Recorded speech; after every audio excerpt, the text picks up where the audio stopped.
Russia's defense ministry has said the United States invested more than $200 million in biolabs in Ukraine. According to Russia's RIA Novosti news agency, Foreign Ministry spokesperson Maria Zakharova called Washington's military biological activities in Ukraine a devil's plan.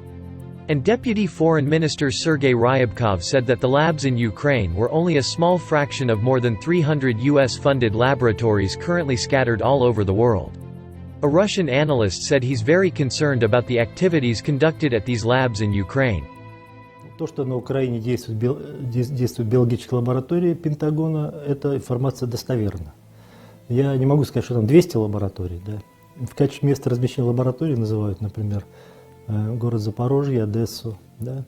Вот. Но во всяком случае, это несколько мест, где эти лаборатории находятся. Что очень смущает российскую сторону, да?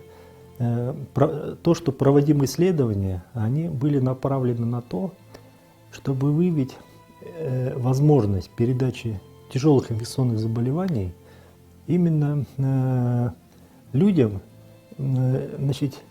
славянской национальности. Да? То есть это создание оружия именно против русских, фактически. Да?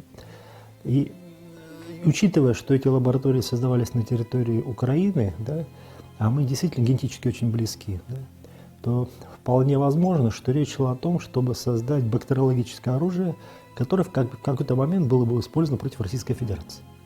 Помимо этого, я полагаю, что ввиду даже того, что такие предположения уже есть, можно потребовать на уровне Совета Безопасности Организации Объединенных Наций запрещения деятельности биолаборатории Пентагона в мире в целом.